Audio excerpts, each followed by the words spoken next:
Hey, what's up, guys? Welcome to another episode of Chop It Up, only on 1:37 p.m. I'm your host, John Henry. And I'm Brandon Bryant, and we are breaking down business and culture through the entrepreneur lens, whether that is $1 million deals or flipping kicks on StockX, whatever your hustle may be. We are here to help you. What we got today? Today's a jam-packed day. Man, I love holidays. Ooh. July 4th just passed.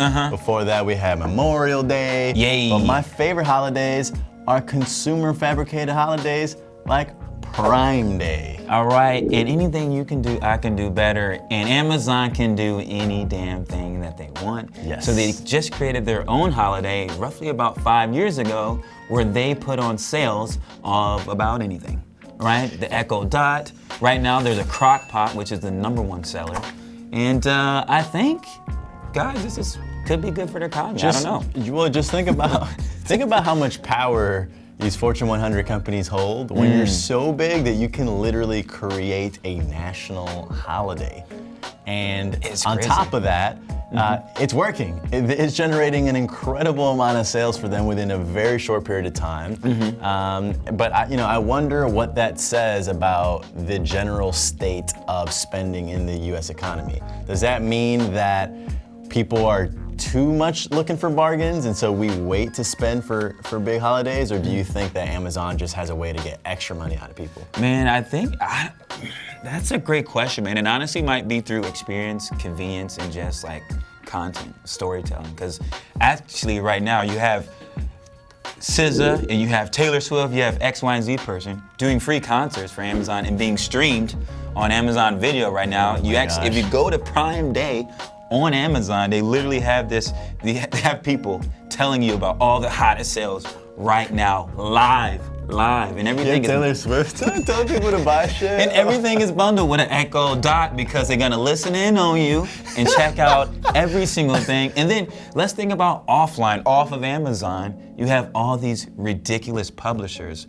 Verizon, CNET, X, Y, and Z, using literally the entire workforce just to create content, these little articles every 15 minutes with clickable links just so that you can get something in the next 2 days. Wow, that is almost scary, actually.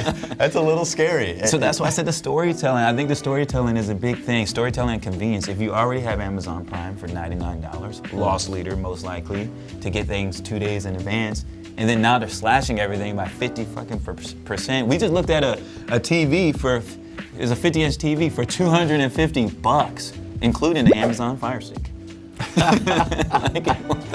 Wow, they are literally just taking a haircut on margins for just generalized products so they can sneak in Amazon products and get you further into their ecosystem. I heard that Jeff Bezos said in an interview, he wants to make Amazon Prime so valuable that it's irresponsible not to have a membership. Wow. And he wants to throw music, movies, concerts, and goods, free shipping, everything. So you're literally losing money if you're not a member. And I think it's already at like over 100 million people are on Amazon Prime membership. And AKA 25% of the US population. And they said that like almost 90% renewal rate. Oh my gosh. Which is crazy, right? Yeah, I think literally Jeff Bezos is the best entrepreneur in the world. This is crazy. And guys, think about this. Amazon did not get this out of nowhere. Guess who they stole it from? The Chinese. Alibaba actually had something called Singles Day, where actually in 2018, they did $30 billion in revenue in just 24 hours compared to Prime Day last year doing a mere $4 billion. So Jeff Bezos still needs to get his weight up. But again, guys, old dogs do learn new tricks. You mean to tell me that Amazon Prime Day was made in China? Duh. Like everything that's on Amazon. That's a really, really funny twist. I wonder what percentage of goods on Amazon are actually made in China. A majority. Probably they're all bought from Alibaba.com. Guys, again, there is no original. Like, I'm serious. An old dog can learn new tricks when you're thinking about it the right way. You have network effects, and you have a good product. So here's a takeaway. Look, there's a lot of like macro takeaways, but my heart is always with founders, entrepreneurs, you guys.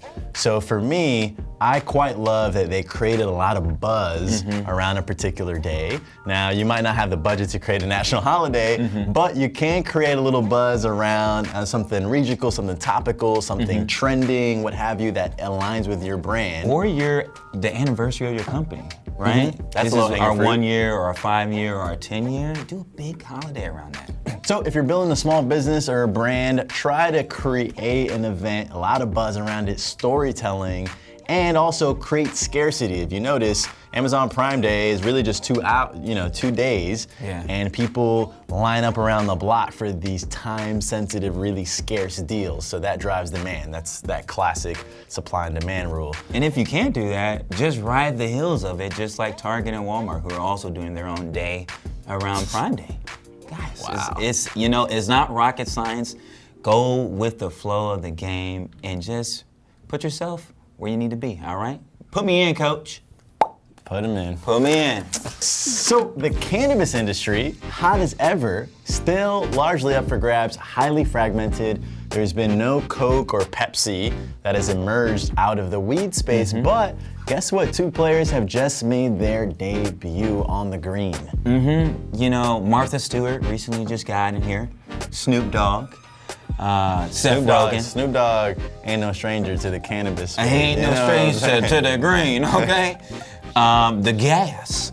But guess what? There's a new entrant into the market, and that one person's by the name of Sean Carter. Not sure if you Otherwise heard of him. known as JayZ is now the chief brand officer of a new pot company called Khalifa. I don't know if I'm saying that currently right, but we'll find out very soon. Yeah. And our second entrant is American Eagle, who will be selling CBD products all over this little country for young folks under 18 to be just wiping it on. Wiping it on, wiping it down. Hey, those moves actually work for him on the dance floor, All right. strangely. Don't worry. So Watch let's explore the differences of how these folks are doing it, because What it means, I too. quite love how you can take a similar product and have completely different point of views on them. Lotion's been around forever. From JayZ's perspective, right, he is a little bit more mission driven now in his career. He's got a mandate. He's looking to help bridge the inequality amongst racial groups. And so for him, he wants to make sure folks that were disenfranchised and or formerly incarcerated as a result of smoking weed now have opportunities to enterprise in the cannabis industry. Participate in So those that is why I profits. really like his role as the chief branding strategist, which, by the way, he's clearly not going to be doing any actual work. He ain't paper pushing. Right. He's just the iconic figurehead. But then now let's juxtapose that with American Eagle's approach, which is a lot more straightforward, consumeristic. Right. I mean, you have Walgreens who's recently put CBD products in all their stores. CVS is making a move. Abercrombie and Fitch, and of course, American Eagle is doing their damn thing. The question here is age groups and like, is this supposed to be in every mall all around the country? Like, what's really gonna go on when you put this stuff out here? Is this FDA approved? Like, it's a murky situation. It's almost like the jewel pins where they were selling everywhere at all the bodegas, and now they can't. Right. So I think there's not going to be anything that happens until they see blood. Yeah, I don't know. TBD on CBD. But one thing I do know is that this industry is producing massive amounts of revenue for just about any entrant that comes in, creates a point of view, creates a brand, and sells a great product. Yes, I do agree, it is a little fishy that just a few years ago, everyone was poo-pooing it, and now when American Eagle, guys. It's the middle of America. American Eagle, that's in every suburban mall across America, selling ripped jeans to 14-year-old skater emo kids. When they are getting into CBD, this is no longer a niche thing. This is now crossing the chasm into the general market. Yeah, and let's not even forget about JayZ and his company. That company, Khalifa, raised $75 million, and they had a ton of celebrity investors behind it. Yeah, who was in that round? Joe Montana. There was a ton of people in that round. Pot, CBD, all these new products, they're here to stay. They are now trying to become the Coke, the Pepsi, the X, Y, and Z company of pot and marijuana, cannabis, what have you.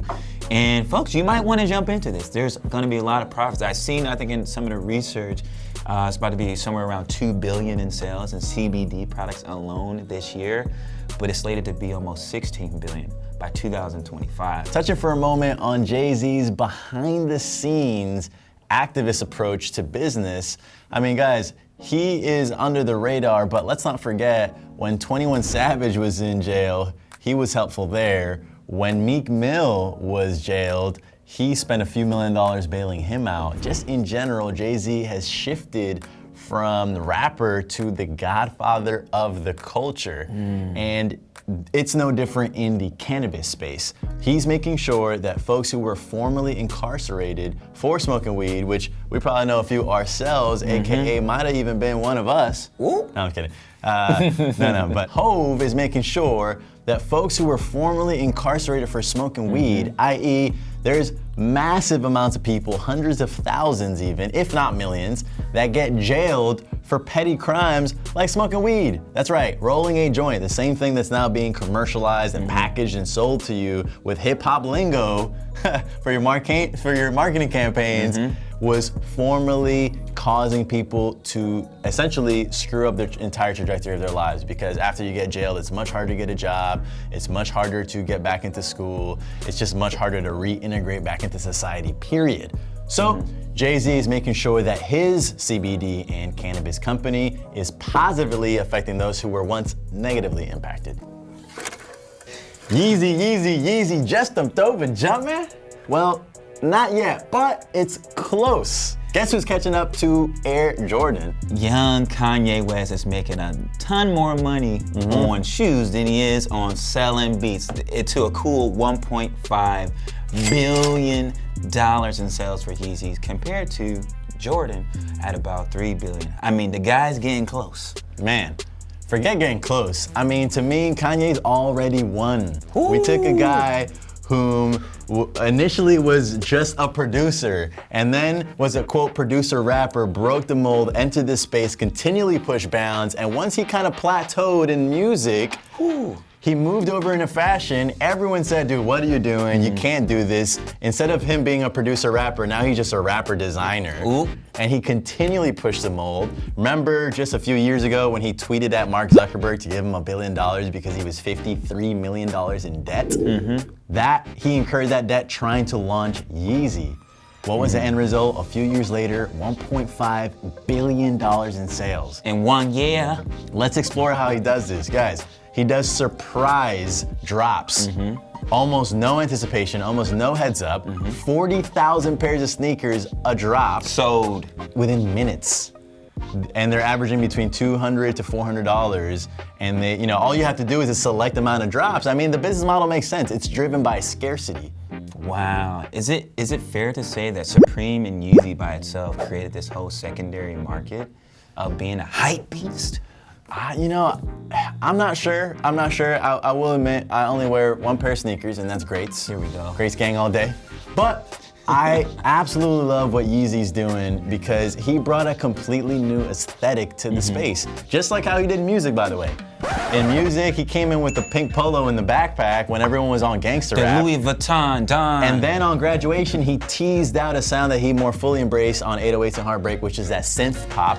A dope-ass beat. You could put it with... Which beat? A dope-ass beat.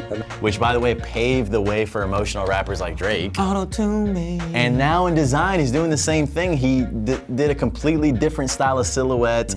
He's embracing completely different palettes, no logos.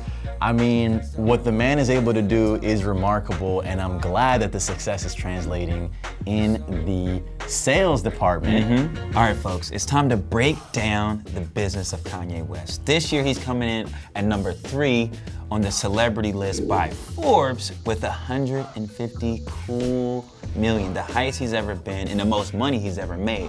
But a majority of it is coming from sneakers. Now let's break it down. So let's explore the history of JayZ, the sneaker entity, and how Kanye's maneuvered. He started with Nike, the big dog, but here's what happens when you pair with the top player. You don't get much negotiating room, you don't get much leverage, and it was no secret that JayZ was very dissatisfied with his deal that he Was had not there. jumping over Jumpman. So what he did to position himself was he broke away from Nike. He paired up with Scooter Braun, the music mogul, who recently bought Taylor Swift's Masters for $300 million. Savage. So he paired up with Scooter Braun. And Who was he his agent, actually? Scooter Braun is like his semi-manager right now. So Kanye West paired up with Scooter Braun, and they cut this unprecedented deal with Adidas that gives Kanye West 15% of royalties for all sneaker sales at Adidas through JayZ. So business takeaway here from Kanye West is negotiate with the underdogs. Kanye West was having a tough time negotiating at Nike because Nike had all the leverage. So instead, he went to Adidas, who was looking for a boost, who was looking to be, number one, and as a result, more willing to work with you, and they gave him more royalties. Let's go. So what's an underdog that you can partner with if you're looking to gain leverage and work your way to the top? All right, guys, that about does it for this week's episode. We hope you guys enjoyed. Cool little challenge here. Let us know what is your number one obstacle right now in growing your brand or your business. Drop it in below in the comments, and Brandon and I will personally allocate some time to help you overcome it. How's that sound? Good? Good. Looking forward to seeing those guys. And until next week, Peace.